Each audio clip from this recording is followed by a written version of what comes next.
All right, everybody, welcome. Check out the name tag. The name tag. You're in my world now, Grandma. So, names will be protected to preserve the innocent. I want to talk about satisfaction, direction in life, that kind of thing. So, over the last 6 years, let's say, since finishing school, 5, 6 years, I've lived in England. I've lived in, I guess, Vietnam, lived on the road, on the bike, lived in China, now living in Hong Kong, lived in Australia as well, studying.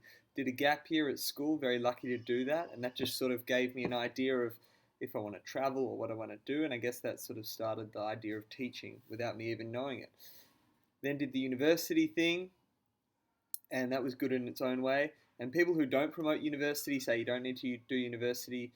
You don't have to, but it does give you an idea of stuff that you might want to do. If there's certain types of fields of study you want to explore, like science or medicine or like law enforcement or something like that, being a lawyer, then you have to jump through those hoops, engineering, that kind of thing.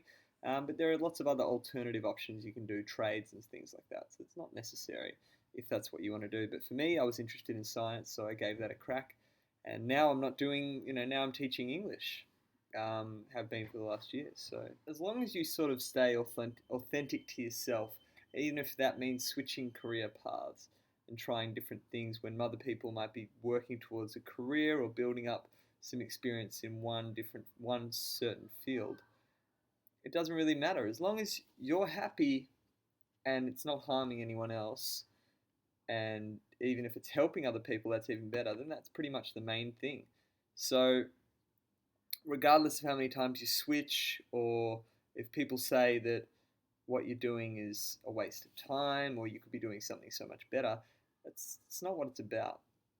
And another sort of topic I've been thinking about is sort of like satisfaction and being surrounded by your environment and how that sort of interacts with your satisfaction.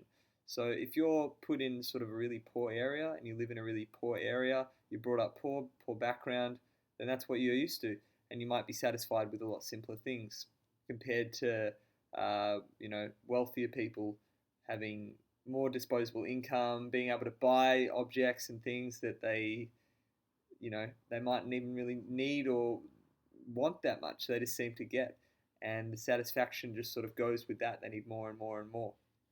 So then, if you're making a higher income job, uh, the temptation is to sort of just keep wanting more and more and get like greedier and greedier. But really, if you just sort of hit the basics of, are you happy yourself? Would you be happy with this in sort of 5 years or 10 years time? Is it sustainable? Um, is it helping people? Is it hurting people?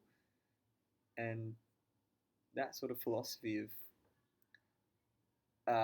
overall satisfaction without trying to build on it and get greedy. It's good to improve your situation and improve everyone's around you, but getting more and more stuff, material stuff, is probably not the best way to do that. Experiences are always more important, I think, than material possessions. So